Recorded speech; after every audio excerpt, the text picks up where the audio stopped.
It's like you put me on a shelf until you see that it's me. I'm the one you need. Forget the way that makes me sound. Your fear has brought you to the ground. So let me hold you, carry you. And when we see the world desert us, we feel like we're alone. And there's a heart I know believes in you, it's me. And when the ones that we thought loved us left us on our own, and there's a heart I know believes in me, it's you. It's you. For me, it's you. I believe in you. So I sing these empty lines and wonder if your grand design will ever lead you back to me. I believe in you the way I might believe in love, but now I'm just a memory of the way I do believe in you. I believe in you.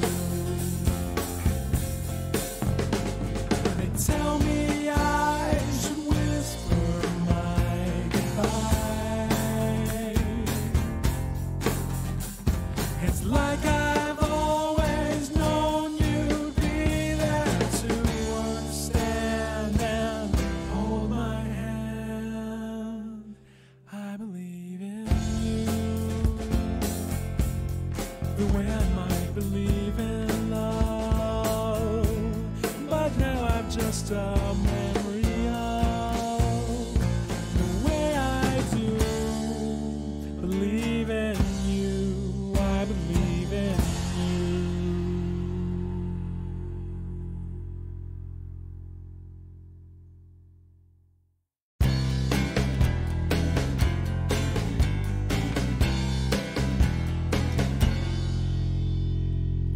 Without you here, went out today to see about the world.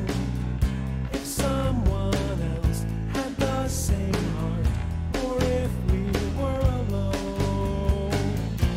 But bitterness and pain were all I found, and people laughing at our love. When I looked into Well, hello everybody.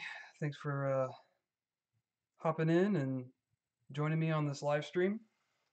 I'm just gonna get started here.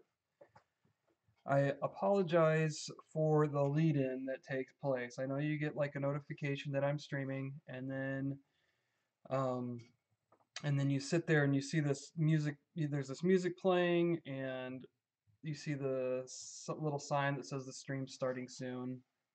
And I do that for a reason. I don't, I'm ready to stream by the time I get my computer started, but I let that run for about 3 to 5 minutes until the health of my stream stabilizes. And Google or YouTube, gives you feedback on how healthy your stream is. And usually right at the very beginning, if I just jump right into it, it's kind of choppy. And so I give it some time to buffer up or do whatever it needs to do for the video to be smooth, and hopefully at that point we're good to go. So just know that when you get that notification, if it says that the stream is starting soon, it is going to start soon, and I don't take more than 5 minutes to get the stream started. um, how was everybody's weekend? We got a whole bunch of snow in the Midwest here. Snow is kind of rare. We usually only get snow maybe once or twice a year here in the St. Louis area. We get a lot of sleet, we get a lot of ice and other things, other nasty stuff, but actual snow we don't get a whole lot of. And so the kids were pretty happy with that. And they played in it for about 15 minutes and then they were done. So I'm glad it only happens about once a year. I'm not into any type of snow sports. I don't like well, I don't know if I like it. I've never skied or anything like that. It's a little flat out here to do any of that stuff anyway. I have friends that like to do snowmobiling, but they tend to go up north for that. And for me, it's just usually just another day in the shop, you know. And if I want to get away to do something, I'm going away. I'm going far away, you know, out of town to do something with the family. Because if I take a vacation from work and I stay at home, I'm in the shop working. So I guess I'll get started talking about some things. So like I mentioned before, I live in the St. Louis area, and I haven't actually even had time to look it up today, but I was going to see, usually within the first couple months of the year, we have the woodworking show come through St. Louis, and it actually comes through on my side of the river on the Illinois side. Um, and sorry, I can't talk and type at the same time. And so the St. Louis woodworking shows it's going to come through, and I'm going to be there, not as, obviously not as a, I don't know what you call it. I'm not going to have a booth or anything. I'm just going to visit as a consumer because I go every year. I tend to pick up a couple of things. I'll tell you right now, some of the stuff I picked up last year at last year's woodworking show, I haven't even used yet. So it's just how it is. I'm always buying up supplies before I need them, and then they sit for forever. Um, so anyway, I figured I'd hop on here right now and take a look. Um, St. Louis. Let's see when the woodworking show comes to town. So February 8th through 10th at Collinsville, Illinois is the woodworking show in St. Louis. Like I said, I'm going to be there. If anybody happens to be in the area, you can and you want to meet up, you can hit me up in my about page on my YouTube profile. You can either get my email address through there, or you can hit me up through one of my social media platforms. I'm on Facebook, I'm on Twitter, and I'm on Instagram. I'm most active on Instagram besides YouTube. You can also just drop a comment here. TJ Glidden. Oh, the Kansas City one's this weekend, huh? Well, that's cool. I do kind of like to get it out of the way. I try to save up a little bit of money so I have something to spend while I'm there. But, oh, hey, Mike, I didn't see you there. Thanks for joining in. Um, but yeah, KC is this weekend, huh? First time? You'll have a good time. I mean, there's a lot to take in. It's a convention, okay? And so there's just it's gonna be like information overload. I generally go in with an idea of things that I'm looking for, and then I kind of seek out those booths first, and then I kind of wander around for a little bit, and then I get sick of the crowds and I leave. At my show, we usually have local um, sawyers that bring, you know, actual their lumber to the show, and you usually get a really good price on that. I'm not sure I'm going to buy any lumber this year just because I have a local guy who's got a barn full of stuff that's like 20 years old, and I've been buying off of him little by little, and he's got some really great stuff. But I don't know, you never know. If somebody brings in some nice slabs for a good price, I might pick them up. We have a guy who has a booth and he sells a bunch of like surplus woodworking tools and measuring tools and things like that. And so all of my good hand planes I've gotten from this guy at the woodworking show, and he's there every year. He's local, and he buys a booth there, and I'm sure he makes a killing because that booth is always swarmed. And then I try to make contacts, you know, and I don't these guys are generally the people on the floor are just salesmen, and so they don't have a whole lot of clout. And I'm not saying just salesmen like they're not important. I'm just saying, you know, trying to make the networking and collaborations that a person with a YouTube channel like myself would do.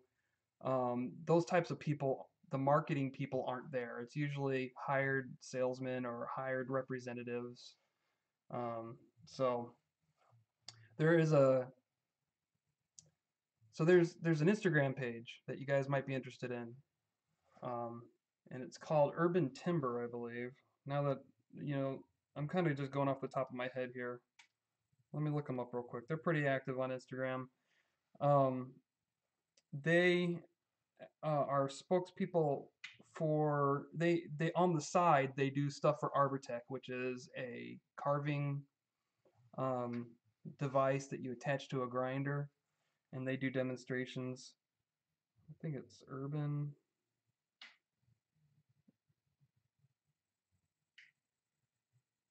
Come on, I need to learn how to spell.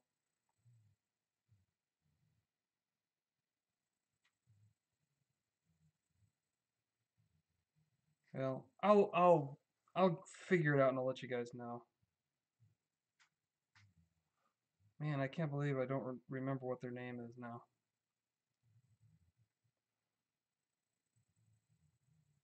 All right, well, I'll figure it out. So anyway, so I've run into them. You know, I've met some YouTube folks because they'll go through being representatives for different companies. Laney Shaughnessy used to be a pretty big YouTuber. He doesn't do that anymore because he's gone full time being a spokesperson for like a CNC company, and he goes through there. And then we have like uh, the Dreadnought Workshop. He does a lot of lathe work, and he came through representing somebody. And so every once in a while, I'll see people that I recognize at the woodworking show. But for the most part, I'm just there by myself wandering around. So you should have a good time. Make sure you get to the the Veritas booth first because they usually give away catalogs and bags and stuff until they run out. And it's really cool to see all their high quality hand tools up close and in person.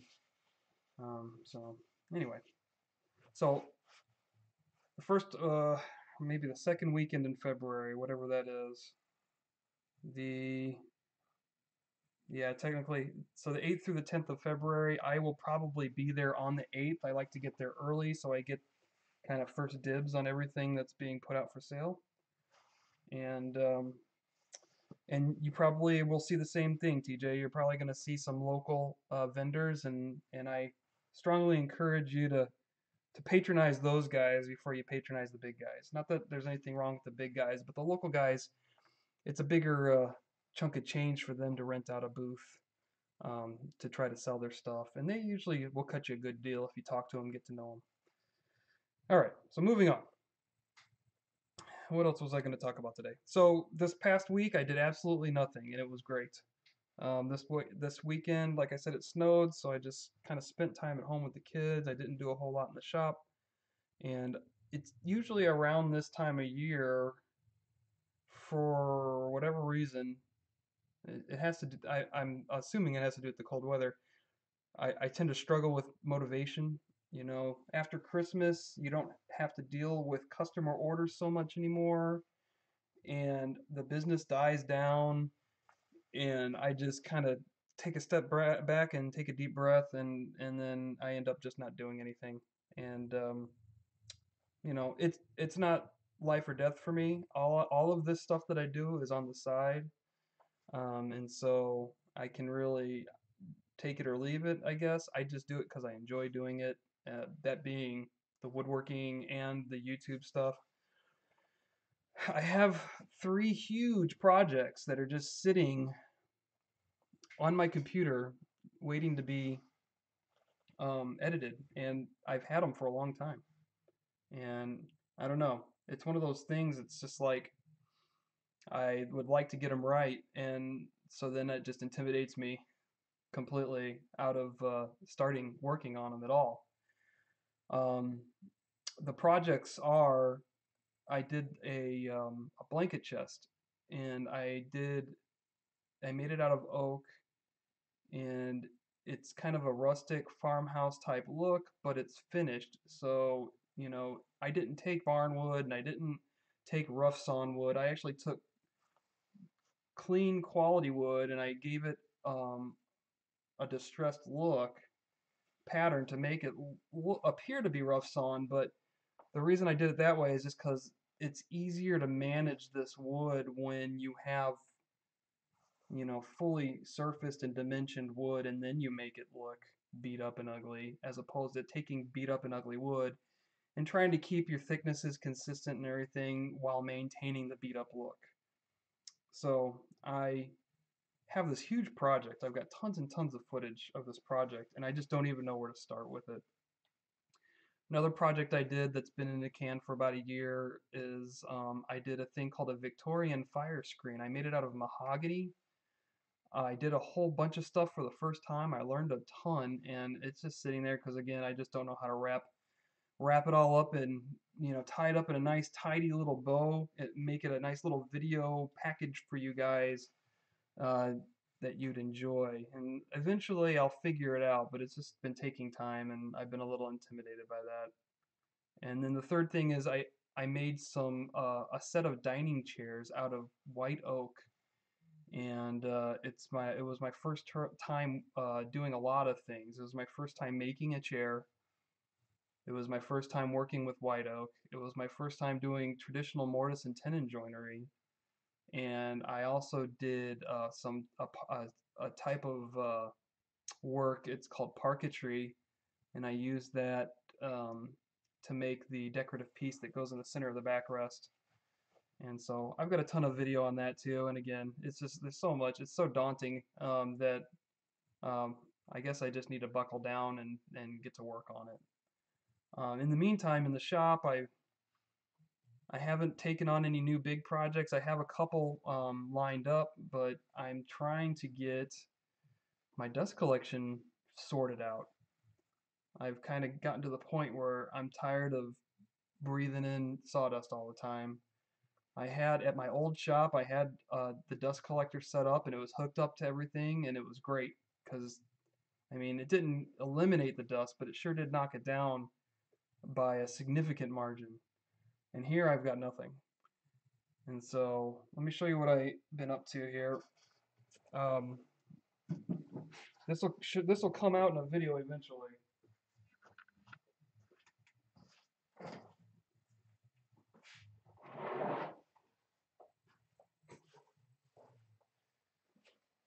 Okay, so on my channel there is a series of videos about making my own dust separating cyclone, and I've been using HDPE to do that. And I sourced that HDPE from one of those chemical totes that they use to store, you know, 300 gallons of industrial chemical. And that's related to my work. I can get those anytime. And so the tote is actually like a giant cube that's almost like, it's like a 4-foot cube. And so I can get large pieces of this HDPE in sheet form, and that's what I've been building my cyclone out of.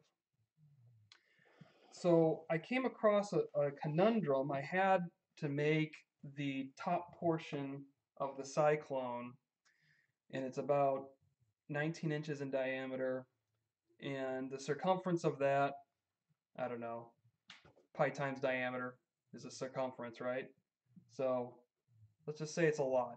It's about just under 5 feet, and I can only get about 3.5 feet of usable material out of these totes. And so I had to join two pieces together. And eventually, once I make the circular piece that I'm making, I'm going to have to join it again. So I spent this weekend figuring out how to weld HDPE, because HDPE is a very difficult material to work with because nothing sticks to it, and it doesn't really stick to itself very well. So I finally came up with a pretty decent solution on how to attach this to itself. And it involved, of all things, it involved using a soldering iron and actually poking through and like stitching it almost with heat. And that did a really good job. It made a very solid seam. I made 2 passes with it, 2 overlapping passes. And I think this is the way I'm going to go from here on out, because now I can make the circle, the 19-inch diameter circle that I need to make, and stitch it together and move on to the next step of the project.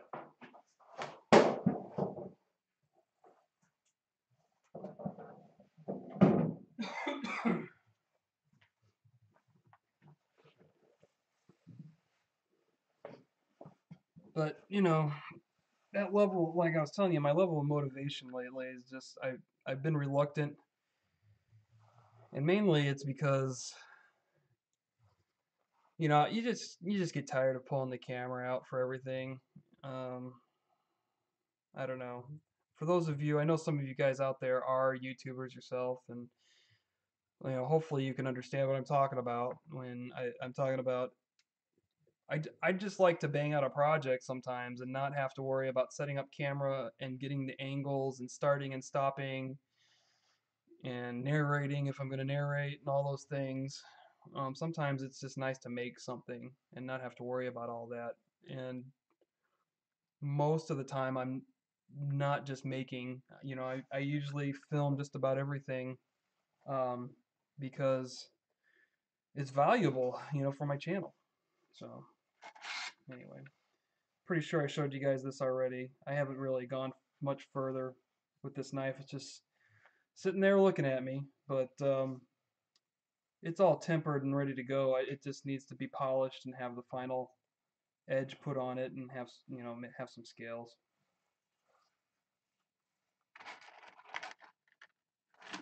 Oh, really, Mike? I'll have to check out your video. But yeah, I know you know what I'm talking about. Um, but yeah, and this is all self-inflicted. I'm not trying to get you guys to feel sorry for me. This is all self-inflicted. It's like I feel this drive that now that I have a YouTube channel, I pretty much try to film everything because everything can be usable video, and usable video is valuable to my channel. So, but I like doing these types of live streams as well, and they don't get put up on my main page. They're actually unlisted, and you can only access them by clicking on. I think it's just on the playlist. I have a live stream playlist. So this is between me and the 5 to 10 people that are watching live at any given time, and I'm perfectly fine with that. Speaking of conventions, I've noticed a trend of these other types of conventions since I am considered a maker and I am a YouTuber.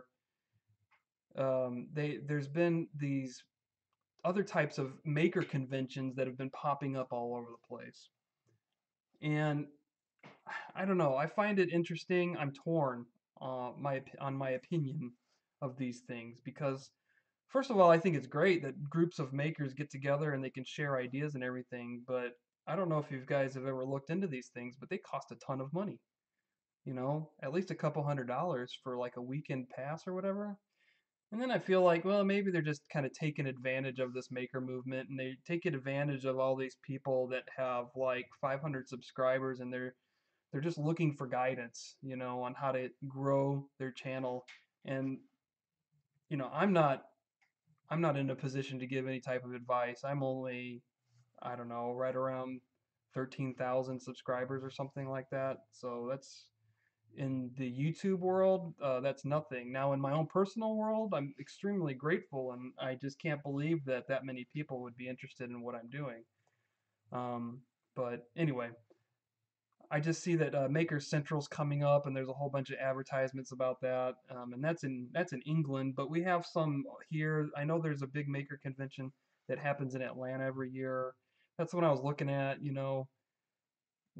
get the chance to meet all these big makers, and I don't know. I don't really want to be a fanboy of other makers. I'm too busy making my own stuff. Um, you know, and I guess it goes with this whole notion of um, there's some thing that I see people advertising now. I think it's called like Makers Mob, and there's another one I think called Skillshare. Where it's just like you subscribe to these services, and then they give you an opportunity to learn from people who make for a living, and I don't know. I just learn by watching other people work. I don't need to be taught necessarily. I know not everybody's that way. Like I'd still be totally cool with paying for like a Wood Whisperer Guild project or something because that's an actual project that comes with plans, you know. But a lot of these other things, I feel like they're just maybe taking advantage, and maybe I'm just not thinking about it in the right light, or maybe I don't have the right point of view about these things. But I'd rather share my process with people, and I'm thrilled when I get like some type of a message on YouTube, about one of my videos, and somebody says, "Hey, that really helped me," or "I really like your idea and I think I'm going to apply it, or use it in my shop or whatever." You know, I don't know. That's why I do YouTube. It's definitely not for the money because there's like no money in it, but I don't know. I do YouTube. I like getting that type of feedback. So anyway, I don't know. What do you guys think? You can share your opinions with me on what you think about these maker conventions, and like a woodworking convention costs $10. A maker convention is like $250. And I guess they're selling it under the premise that they're going to help you figure out how to grow your business or your YouTube channel or whatever. And maybe there's value there, but I think I'd rather just kind of chug along the way I am. You know, I know the success of my YouTube channel, the growth of my YouTube channel has been very slow over the past 3 or 4 years I've been doing this, but I understand what's required to have a successful YouTube video. You need like a combination out of a group, out of several things. You have to you can be compelling, you can have compelling content, you can have a great personality, you can be controversial, or you can be topical, or jump on topics of the time or fads of the time. And I'd like to think my material is compelling, but I know it's not the most compelling. I know I could definitely improve in the way that I edit my videos. But all those other stuff, all those other things, I don't have a personality like a lot of these YouTubers have. I'm just who I am. And then I'm trying not to be controversial. Now, some of my most popular videos on my channel are some of the most controversial things I've done, and some of them I can't even believe people are arguing over it, but they do. People find a reason to argue about just about everything. So, exactly, Mike. That's exactly what I'm saying. Is it would be nice if it was the price that they charge for these maker conventions feels like they're just taking advantage of people's hopes and dreams. Whereas if it was a little bit more accessible, like if it was like $50 for a weekend or whatever, I don't know. I just think that I'd definitely say, well, it's definitely worth checking out. But I think they bank on all of the big names that they have there, like Jimmy DiResta and Bob Claggett from I Like to Make Stuff, and Izzy Swan, and Peter Brown, and all these big name YouTubers. And so people are willing to pay that money just to be able to chum around with these guys. And I'm not a fanboy. I respect these guys. I watch their videos and I learn from them, but I'm not a fanboy. I want to be treated as a peer. I don't want to be treated as a fan. That's my opinion, and I'm pretty opinionated, so that's fine if you disagree with me. But yeah, Mike, like I said, it's just too much money. All right, well, this has gone on a little bit longer than I was planning, but that's fine. I mean, that's good. Good conversation. I'm gonna make this a short one today. I don't have anything that I'm working on specifically today, but I did want to hop on and talk to you guys, and say hey. And I know that I see some of the same people come through every week, and I appreciate you guys for coming back. And we can talk about whatever you want. I just kind of get the conversation started or whatever. One thing I'll tell you guys right now,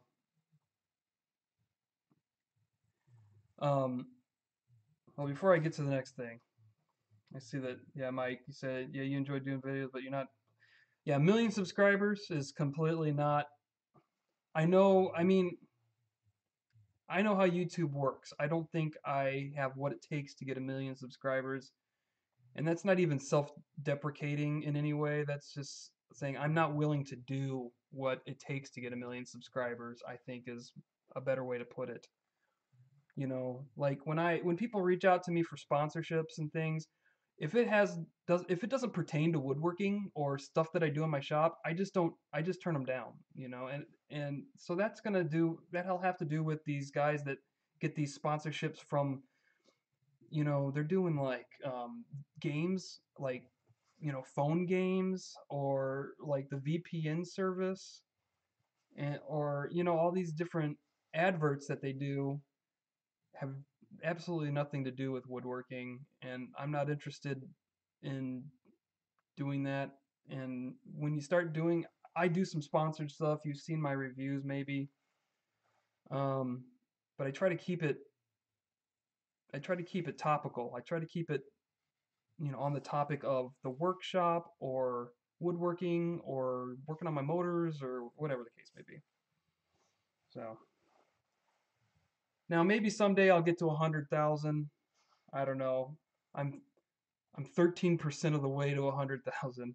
My next goal is like 20,000 subscribers. I'm gonna have a big celebration at 20,000. I'll probably do giveaways and all that fun stuff, but that's gonna still be a ways off. Um, so anyway, back to what I was gonna talk about. So since I've been doing a lot of metalworking lately, you know, and I've been enjoying it, and it is kind of a diversion. It is kind of like a, you know, it's I'm adding another hobby to the list of hobbies that I don't have time for already. But this is fun, and I actually have some friends that like to do this too, and so it's something I could do with my friends, and so that's how I justify it. And it's not as it's not as it doesn't use up as much money as like going out and shooting guns or something. So that's nice too, because that's also stuff that I like to do with my friends, but this is a lot cheaper than shooting guns. But I learned quickly. Let me swing my camera around here real quick. I'll try to do it gently because I don't want to make anybody sick. I'm pretty sure I've shown you guys this before. Okay, this is it's a 1 by 30 1 by 30 inch, I think, is what it is. Belt grinder. I had a friend give that to me. We did um, we did a knife making um, activity for our Boy Scouts, and we had a whole bunch of those belt grinders, and mainly just the belt grinders. We had a couple of forges, and as I've been making my own knives at home, though, with this belt grinder, I've quickly learned that a 1 inch wide belt grinder is not ideal for making knives, and so I'm gonna have to upgrade to a 2 inch belt grinder. 2 by 72 is what I'd like to have, but I definitely can't afford one, so I'm gonna end up having to build one. And so this year, one of my goals this year is gonna be to build a 2 by 72 belt grinder.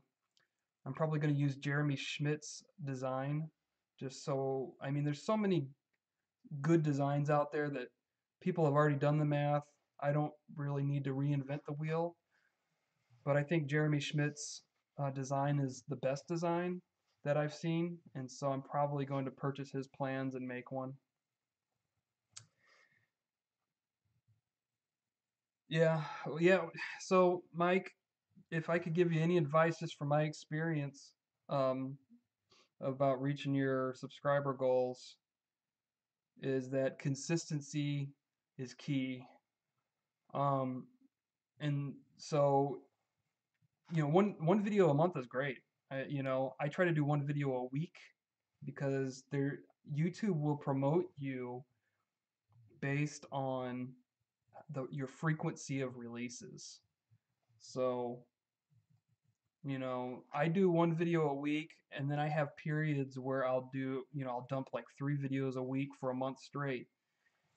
And when I do those 3 videos a week for a month straight, my subscriber numbers go through the roof, or for me, they go through the roof. They go up really high. And so it has to do with the algorithm. YouTube only wants to promote, they want to put videos in people's suggested feed for people who are actively uploading. And so the more you can do, the more frequently you can upload videos, I think the quicker you'll reach that 10,000 goal. I don't know I don't know where you're at right now. Um, but yeah, I mean, if you work hard, that's the thing I love about this YouTube game is that, it's basically it's like an endurance test for those people like me, that you just put out enough content and you'll eventually meet your goals. So yeah, just stick with it. The group of guys that I kind of started out in YouTube with, we had like a circle of makers that we all kind of started at the same time. I'm the only one left out of that group. So, it just, if you stick with it, you should be good. 1700 is still, it's still it's a huge accomplishment. Getting that first 1,000 is a huge accomplishment.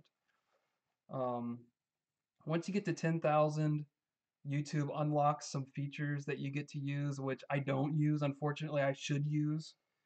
Um, I should use more often. They let you do community posts and things like that.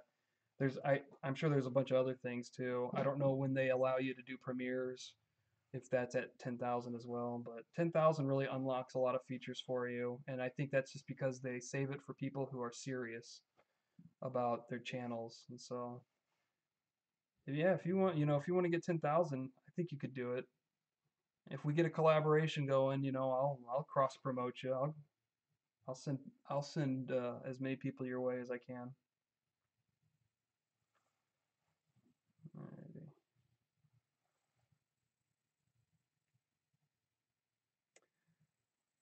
Yeah, I get that too. There's a couple of guys that I don't even understand how they get to where they're at. You know, because there's a guy that I did collaboration with before. His name is Sandro, and his channel is Social Woodworks. He's a great guy, and he was in the game long before me. And when I started collaborating with him, I was probably around 5,000 subscribers, and he had like 30,000 subscribers. And then he went away for a year. He just didn't upload for like a whole year, and he still like gained 20,000 subscribers in that 1 year. So really, it's just a lot of it is having your finger on the pulse of the community and figuring, kind of anticipating what they're going to be looking for in videos. Like, I know sometimes when I release a video, I know, hey, this is going to be a popular video, and a good example is I made a three-way panel clamp out of Unistrut, and it's made for clamping up panels. It acts as cauls and clamps at the same time.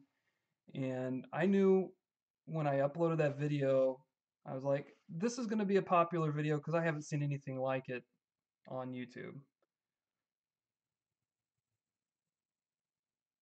Yeah, so I take these guys that end up having their channels blow up, and I try to learn from their success, try to see what made them successful. Some things I'm not going to be able to do, you know, like I said, like the personality thing. I am who I am, and I'm not going to change that for subscribers. And so that's fine. I might be a boring guy. I'm not, that doesn't hurt my feelings, but maybe if they're doing it, I try to look at like how long their videos are, you know, because like if I've had lots of success. My longer videos and my really short videos are the successful ones. The videos that are in like the 8 to 12 minute range, not so successful. But if there's like something that's less than 3 minutes long, a lot of people watch them. And then if there's something that's like 20 minutes long, a lot of people watch them. So I don't get it, you know. But I don't know. You'll get there, man. As long as you stick with it, you just got to stick with it, and that's the hardest part. And you know, if I did more networking and if I reached out to more people, I think I'd be more successful as well. You know, if you do follow my Instagram, you, I'm sorry, I noticed it's telling me my live stream is getting messed up. But if you follow my Instagram, I'm always badgering Matt Cremona. If you know who he is, you know he's pretty big woodworker in the makerspace. And because Matt's really cool, you know, like I've talked to him on the phone, you know, um, I guess I'm name dropping here. I'm not trying to. I'm just saying there are people, there are people out there that make themselves very accessible to the community, no matter how big they are. Another one is Jimmy DiResta. He usually gets back to you if you email him. It's been a while since I've emailed him, but he usually gets back to you. But Matt, I always I'll tag him and I'll tease him because I'll say something like, you know, this last one I did, I said I like to tag Matt Cremona because I know he usually gets back to me and that makes me feel good about myself, you know, and then he'll get back to me, you know, and so there's really cool people out there in the makerspace. Um, you know, there's others that I won't name names, but I'll tell you right now, give you the example of that three-way panel clamp that I made. You know, it was like a couple of weeks after I released that video, and all of a sudden, one of the big names came out with their own version and claimed that it was their own, and the reason they had to make it is because nobody else on YouTube had thought of the idea, and it really pissed me off. Um, you know, because I really do felt like he basically just copied my idea, and since he is way bigger than me, I mean, he has hundreds of thousands of subscribers, or maybe even over a million now. There's no way that, you know, anybody's going to care that he copied my idea. So,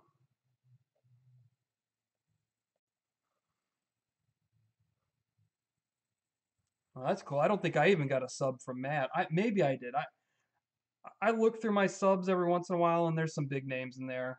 You know that I doubt they watch my stuff, but Matt probably is a sub of mine because I sent him a sticker, and my sticker is up on his garage door, and you can see it. You can see it there when he does his little vlog videos where he's sitting in front of his garage door talking. Um, you know, another guy that's really cool is he hasn't been very active lately. Is the Tab Left Workshop. He's a pretty cool guy. I mean, there's a lot of them that are really cool, regardless of how many subscribers they have. And I'm not saying the guys that do these maker meetups and charge money for them and everything, I'm not saying they're not cool. I just don't think their priority is really helping us out. You know, they've already been successful and now they're going to capitalize on that. So it's funny, Mike, your comment about Matt got auto moderated because I guess you used the word subscribe. I don't know. So, uh, so anyway, speaking of Matt Cremona, I don't know if you guys saw, but he just got himself a Bridgeport, and I'm so jealous because I'd love to get into machining. I watch a lot of machinists on YouTube, and it's just always fascinated me. And if I didn't go the college route, I probably would have become a machinist, um, because you know, again, it's just that drive to make. You know, I watch guys like A Bomb 79 and Tom from Ox Tool Company, and I watch Alex Steele, which he's more blacksmithing, but he does some machining too. Yeah, you know, Matt Cremona is the reason I bought my MS660 chainsaw. So I haven't I've done some milling with it freehand. I haven't built an Alaskan sawmill for it yet, but I mean, he's the one that inspired me to get it. And I bought it used, you know, and it was all broken down. I fixed it up. That's kind of what I do. I've got a bunch of chainsaws. I just like fixing small engines too. So, But yeah, I'd love to be able to build the quality that he builds, because he makes fine pieces, fine furniture, and I make nice furniture. Matt Cremona makes fine furniture. It's like the Wood Whisperer makes fine furniture. I just make nice stuff. So there's a difference.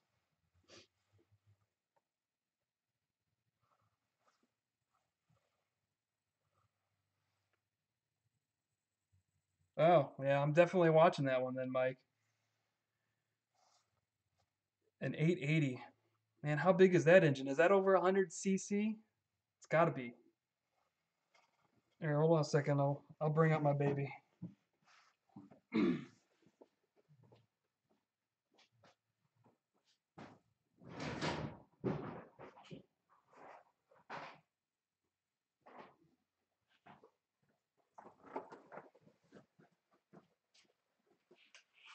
Here's mine, 36-inch bar.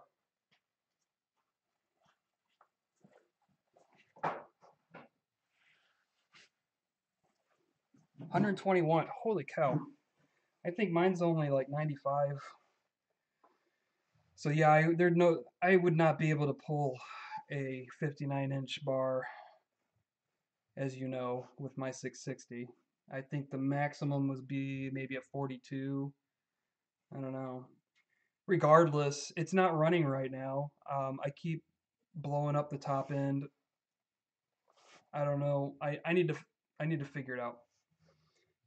I need to figure out how to tune it so it doesn't run so hot. I know that it's too lean, but I thought this last rebuild, I had richened it up significantly. I still burned it up. So, but I'm handy with rebuilds, so I just rebuild it again when I get some time. Yeah, that's basically what I've been using it for. Is I help people cut down their trees. Never let somebody know you have a big chainsaw, because then they're calling you all the time when they need help. But I've got that 660.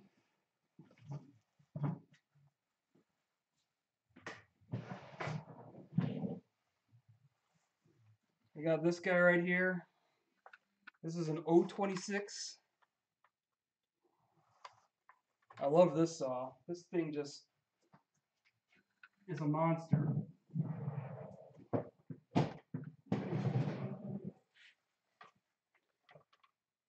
Here's this one. This is an 024. It's just about as powerful as the 026.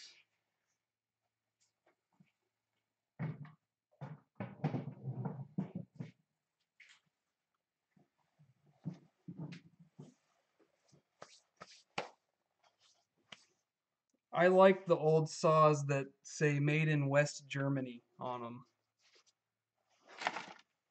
Just because West Germany doesn't exist anymore, and I mean, their quality from that time period, but that's probably like early 90s, or well, no, that would be mid to late 80s. I don't know. When did the Berlin Wall go down? So it was the 024. Let's see. So yeah, the 024 is the made in West Germany one, and I've never been able to burn that one up. The 026 is a Virginia Beach, Virginia one, and I bought that one as just a box full of parts for 30 bucks off of some guy. Kind of on a wing and a prayer that all the parts were there. I wasn't sure. I bought a new piston for it, and I just slapped it all together, and it worked, so that's good. And then the 660 I bought off of Craigslist, and I've been through 2 pistons on that one already. So, like I said, I need to tune it down a little bit so I'm not running it so hard because I'm burning up those pistons. But I don't know. They're fun. I like small engines. One of the things I did this weekend, since I wasn't doing woodworking, was My dad brought over his snowblower because he couldn't get it started. And so I went through that and cleaned it up and got it running. And so that's always rewarding, getting an engine to run when it wasn't running before. And it was just the carburetor. It's always the carburetor. I mean, 9 times out of 10, it's the carburetor. So, and that's what it was. $391. So you've got a 170, a 291, a 391, and an 880. Just go to YouTube, man.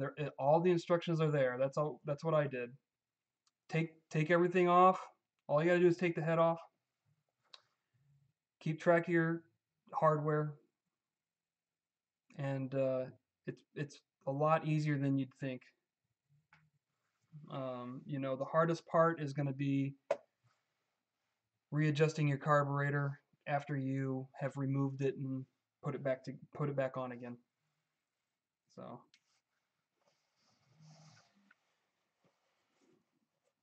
all right, well, I'm going to wrap this up. It's been great talking to you guys. I'm getting close to an hour.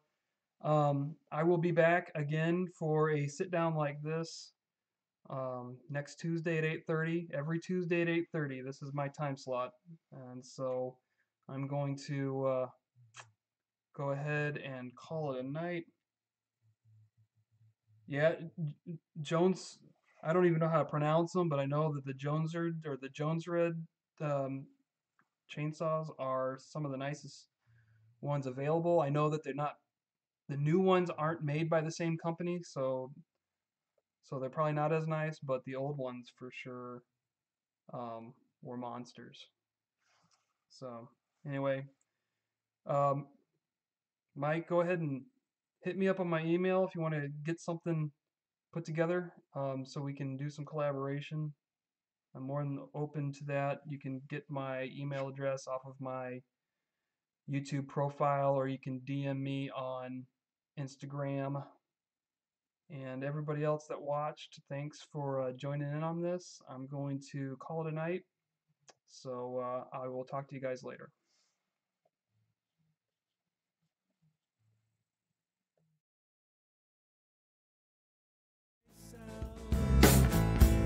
It's like you put me on a shelf until you see that it's me. I'm the one you need. Forget the way that makes me sound.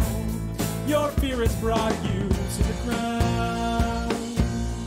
So let me hold you, carry you. And when we see the world desert us, we feel like we're alone. And there's a heart I know believes in you, it's me. And when the ones that we thought loved us left us on our own, and there's a heart I know believes in me, it's you. It's you. For me, it's you. I believe in you. So I sing these empty lines